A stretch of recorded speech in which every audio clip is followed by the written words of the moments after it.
Bonjour et bienvenue à ce quatrième webinaire du tour de webinaire d'Actito.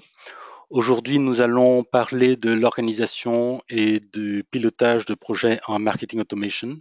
Les webinaires précédents ont touché la gestion des données, la gestion du parcours client et la personnalisation des campagnes. Vous pourrez retrouver les vidéos de tous ces webinaires sur notre site web.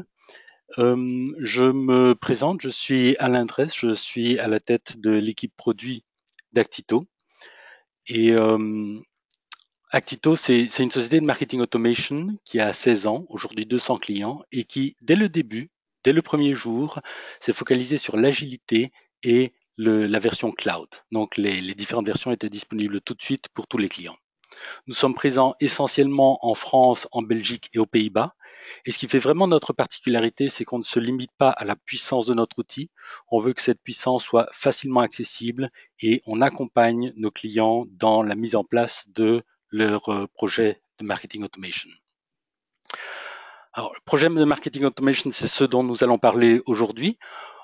On va parler essentiellement de quatre thématiques qui sont la priorisation des chantiers, d'une roadmap de marketing automation, les impacts du choix d'un outil pour l'organisation, le choix d'accompagnement externe. Le facteur humain est essentiel en marketing automation et c'est important de pouvoir s'entourer et de compléter son équipe interne.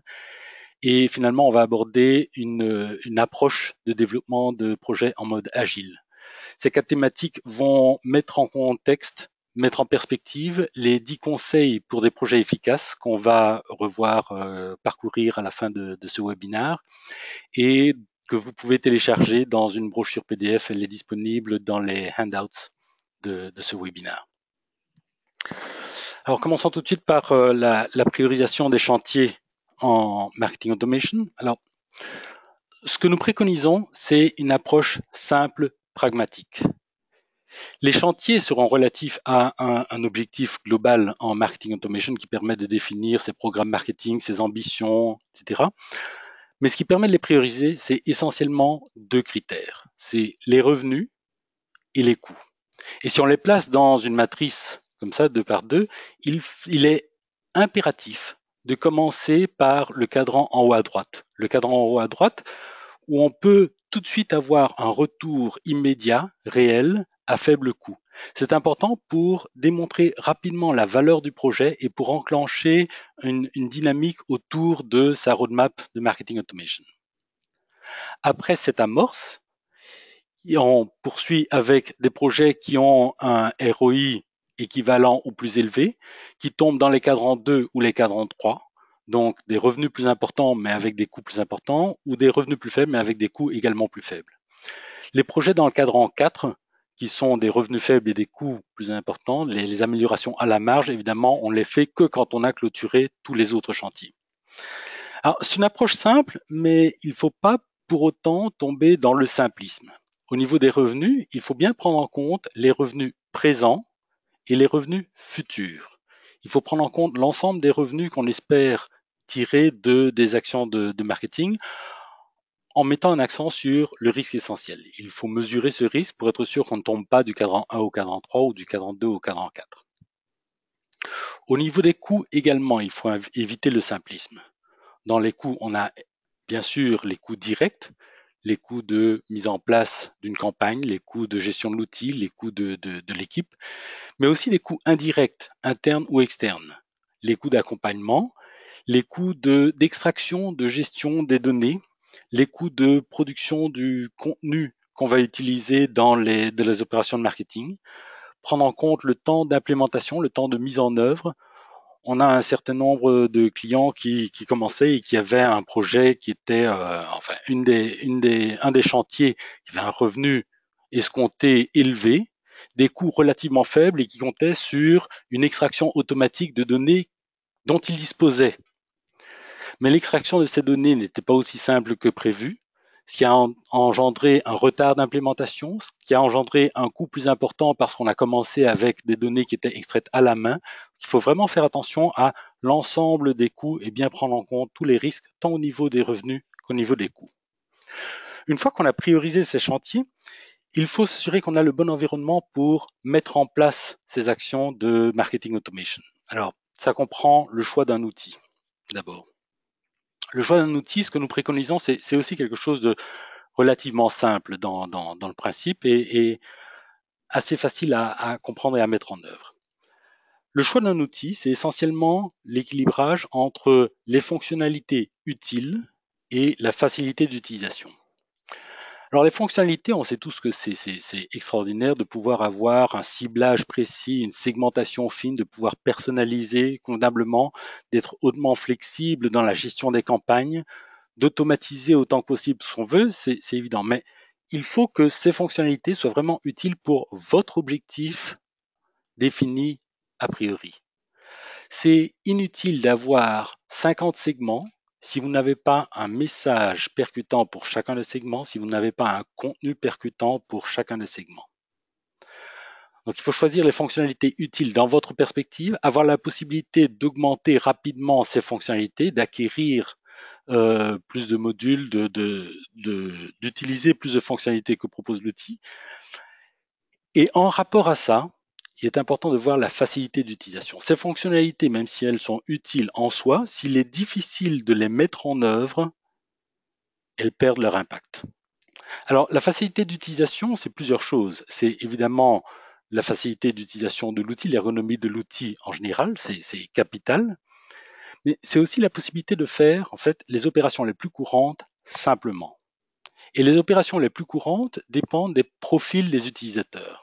Un utilisateur qui va gérer le contenu à mettre en place dans les différents messages n'a pas besoin n'a pas les mêmes opérations courantes que celui qui va gérer un portefeuille de programmes marketing, qui n'a pas les mêmes besoins que celui qui va mesurer l'efficacité de ses campagnes de marketing pour déterminer la stratégie.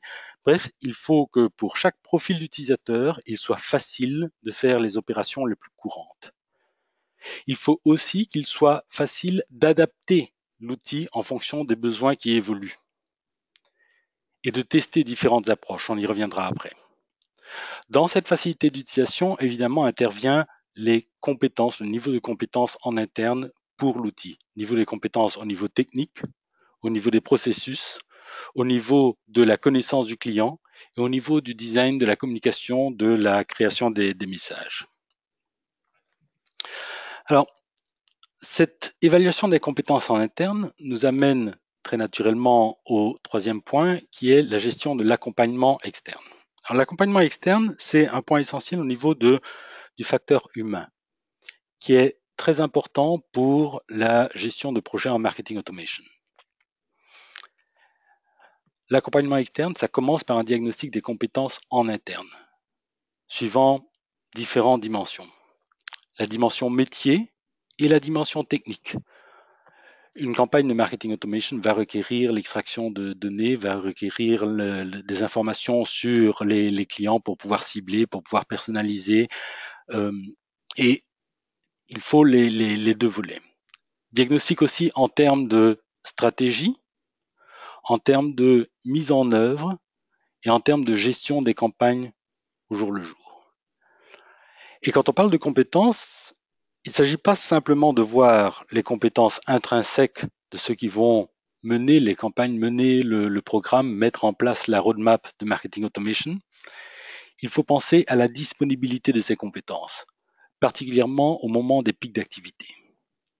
Et une fois qu'on a fait ce diagnostic de compétences, on peut alors faire appel à un ou plusieurs partenaires externes, essentiellement dans deux aspects. Premier aspect, c'est améliorer l'autonomie. Avoir une formation, un support pour l'utilisation de l'outil, la mise en place des projets, la mise en place des chantiers pour augmenter les compétences en interne. Une autre manière de répondre à un manque de compétences, c'est d'automatiser, c'est de s'arranger pour que un ordinateur fasse automatiquement les tâches qui sont plus complexes. Ça élimine le besoin de ces compétences. Le deuxième volet important au niveau de l'accompagnement externe, c'est le renforcement des équipes. Renforcement des équipes au niveau de la stratégie et de la mise en place de la roadmap pour donner un éclairage externe. Le renforcement des équipes pour la gestion des campagnes, particulièrement au moment des pics d'activité, au niveau de l'analyse des données et au niveau de la création du contenu. Dans le choix de cet accompagnement externe qui vient compléter les compétences en interne, il est important de jauger 3 éléments au niveau des partenaires. Premier élément, évidemment, c'est les compétences du partenaire lui-même et dans quelle mesure ces compétences complètent les compétences en interne. Le deuxième élément, c'est la disponibilité du partenaire. Ça ne sert à rien d'avoir un expert qui n'est pas là au moment où on en a besoin. Et ça mène à l'esprit partenaire du prestataire. Il faut un prestataire qui soit prêt à montrer de la flexibilité, montrer une volonté d'adapter ses services à vos réels besoins.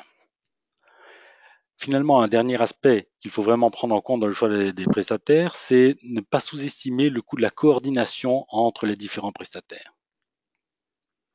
Donc en ce moment, on a une roadmap avec des objectifs métiers qu'on a définis. On a priorisé les chantiers de cette roadmap-là. On sait quels sont les premiers chantiers qu'on veut mettre en avant, qui sont emblématiques, qui vont apporter des revenus immédiats, un effet, un impact immédiat visible. On a choisi un outil, on a l'équipe pour gérer ces campagnes avec cet outil, une équipe qui est composée de personnes en interne et de partenaires en externe. Il est temps de commencer vraiment à mettre en place ce projet. Et ce que nous préconisons chez Actito, c'est une approche agile, cette mise en place. Alors, agile, c'est quoi? C'est en fait une approche assez structurée, assez documentée, et elle commence petit.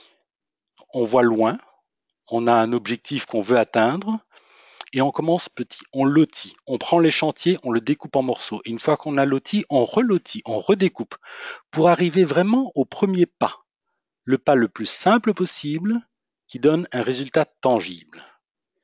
Et sur ce pas-là, on va définir des indicateurs mesurables.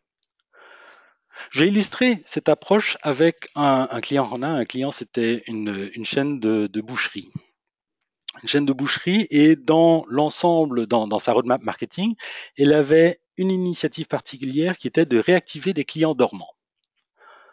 Donc ça, c'était la première étape. On réactive des clients dormants et on sait qu'on va regarder, on va essayer de rehausser le revenu en provenance de clients qui reviennent qui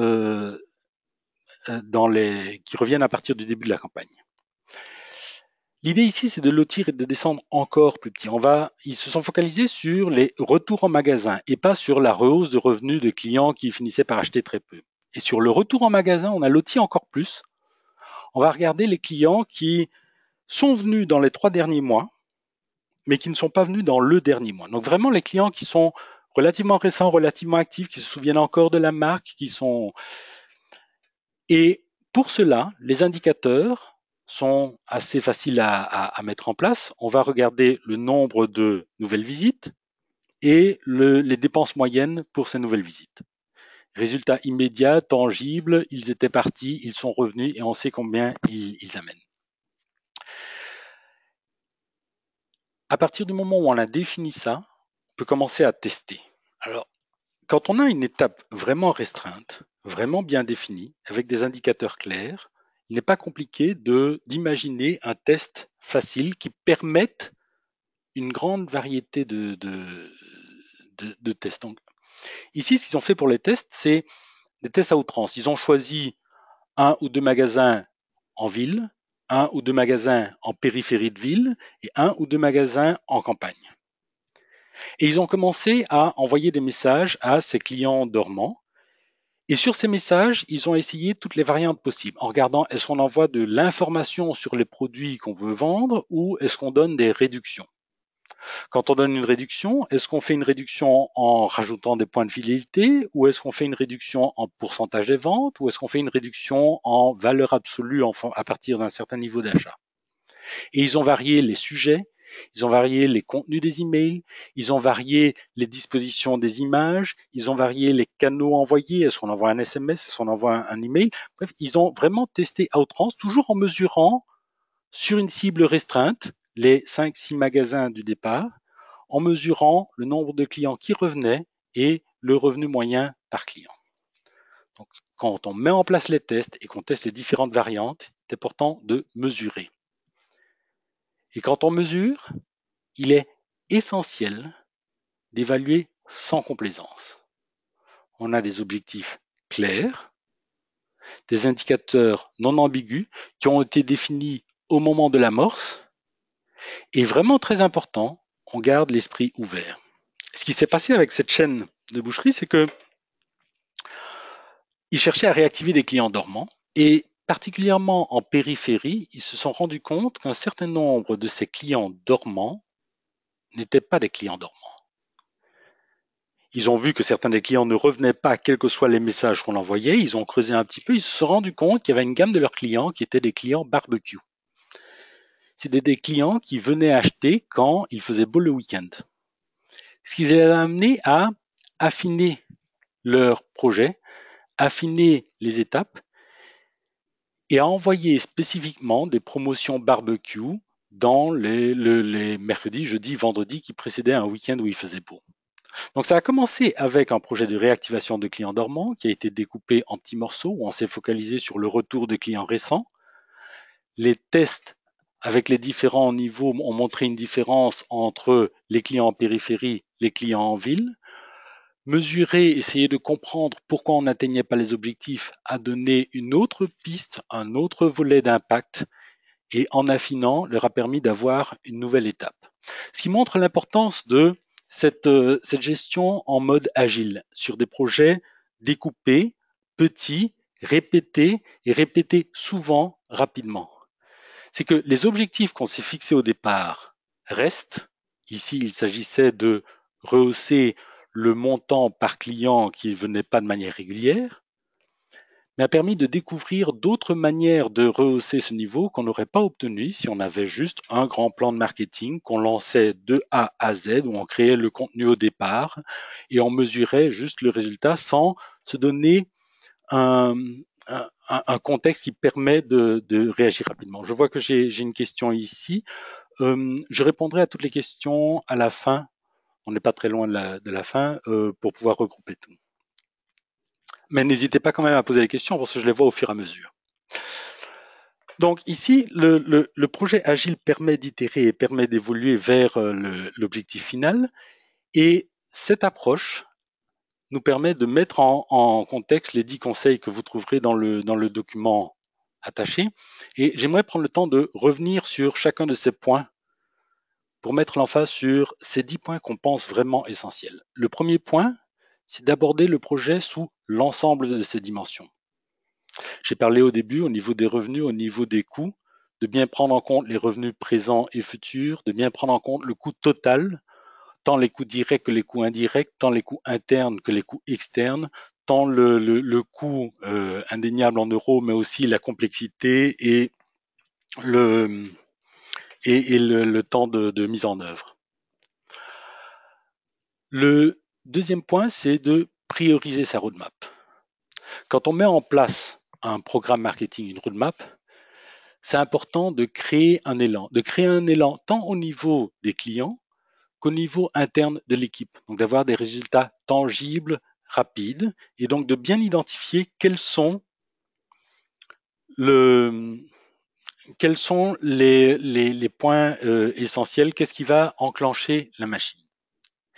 Et pour chacun des chantiers de la roadmap, c'est important de définir des indicateurs de performance mesurables avant de lancer le test. C'est très facile quand on commence à tester, quand on commence à faire sa campagne, de choisir des indicateurs qui sont positifs parce qu'on voit ce qui se passe.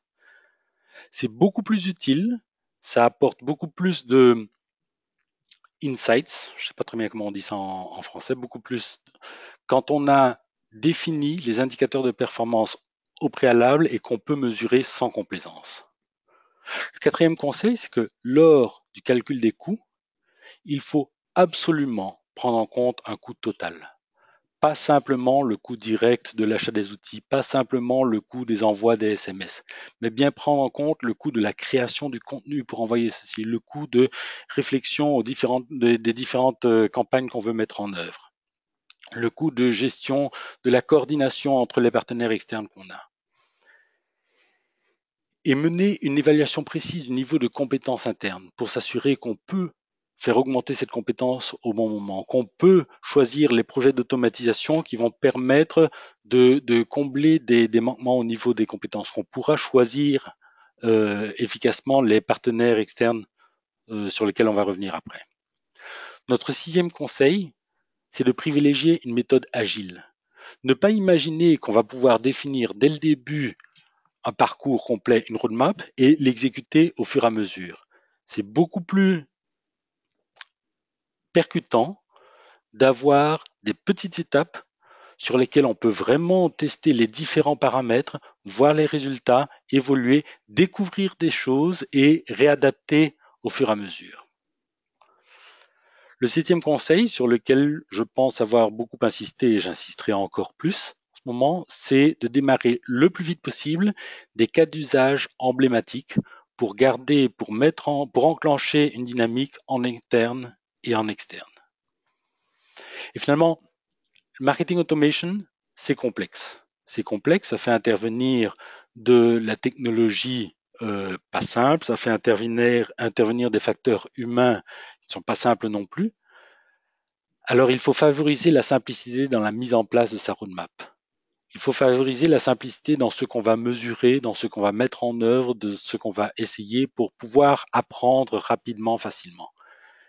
Et il faut aussi impliquer des partenaires, des éditeurs, des agences, des consultants, pour pouvoir capitaliser sur l'expérience de gens qui ont vu différents contextes et qui vont pouvoir éclairer votre programme marketing. Et finalement, adopter une politique d'amélioration continue, ne pas se reposer sur ses lauriers, mais être prêt à apprendre des différentes campagnes, des différents projets qu'on a mis en place et en sortir vraiment le résultat attendu. Voilà, ça c'est les 10 conseils que nous voulions vous transmettre. Je vois ici, j'ai un certain nombre de questions dans la liste et j'ai aussi une personne qui voudrait dire quelque chose. Vous pouvez poser les questions. Voilà. Donc la première question, c'est comment être sûr d'avoir une population bien représentative. On ne peut pas être sûr d'avoir une population bien représentative. Par contre, quand on définit ses objectifs, on ne parle pas de population représentative au niveau statistique. On parle de population représentative au niveau des objectifs qu'on s'est fixés. Et une population qui prend en compte les différences entre vos clients. Je reprends l'exemple de la boucherie. Je ne sais pas si les 5 magasins qu'ils ont pris étaient statistiquement représentatifs, mais cette chaîne de boucherie sait que les comportements d'achat sont différents en fonction du lieu de vente et se sont arrangés pour avoir un petit nombre de magasins, mais qui représentaient les différents environnements. Le but ici, c'est bien de se dire, on veut atteindre un objectif. Cet objectif, comment est-ce qu'il se décline sur la base des clients? Quels sont les segments de clients qu'on connaît? Quels sont les segments de clients qui vont avoir un comportement d'achat différent? Et comment est-ce qu'on peut structurer notre test, notre public, pour pouvoir voir l'impact des actions qu'on va prendre. Le côté représentatif, c'est vraiment pouvoir déterminer, pouvoir apprendre de la mesure de l'impact. Une deuxième question, si je ne réponds pas tout à fait à la question, n'hésitez pas à en reposer. Donc une deuxième question que j'ai, c'est quand on teste, on change bien un seul paramètre. Par exemple, l'image, le contenu, le message, etc. C'est mieux. C'est mieux de se focaliser sur un paramètre. Ça aide à clarifier l'impact et à clarifier ce qu'on veut poursuivre, ce qu'on veut renforcer ou ce qu'on veut modifier. Si on change 3 paramètres en même temps et que le résultat est moins bon, on ne sait pas nécessairement lequel des 3 paramètres pour lequel des 3 paramètres on veut revenir en arrière, ou lequel des 3 paramètres a vraiment été à la source d'un meilleur résultat.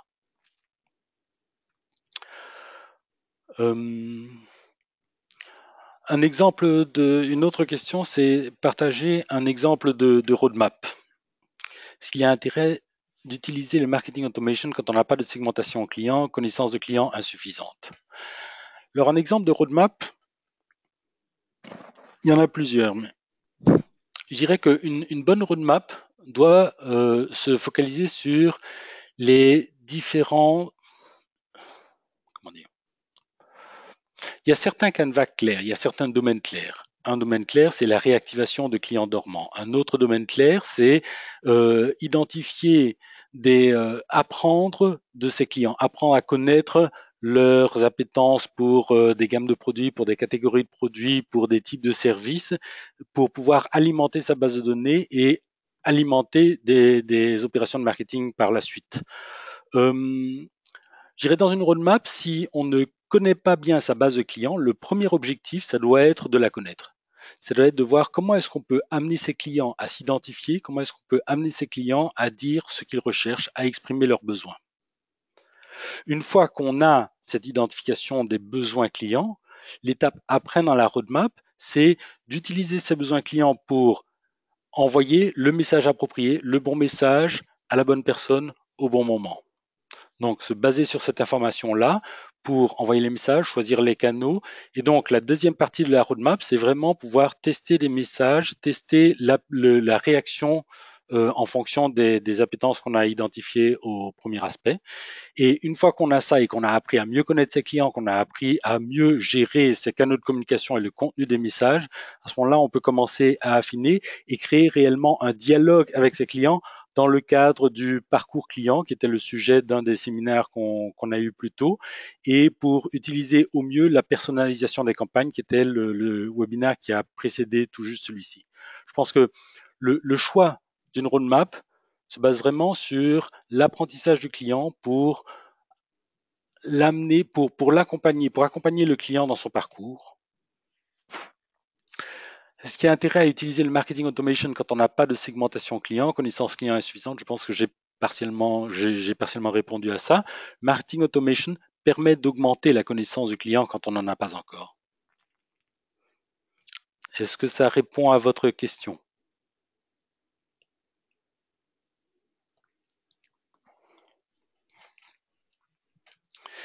Bien. Je ne vois pas d'autres questions. Je reste disponible encore s'il y a d'autres personnes qui veulent intervenir, poser des questions, faire une remarque, partager une expérience.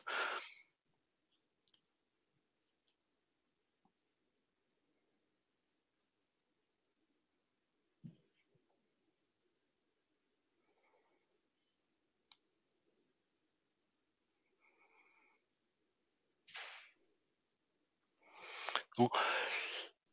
La liste des conseils est disponible dans les handouts ici. Vous pouvez cliquer et la télécharger. La liste des conseils et l'enregistrement de ce webinaire seront aussi disponibles sur notre site peu après la clôture de ce webinaire. Je vous remercie de votre présence, de votre attention. N'hésitez pas à poser encore une question dans les 2-3 minutes qui suivent. Je reste en ligne pour y répondre. Merci.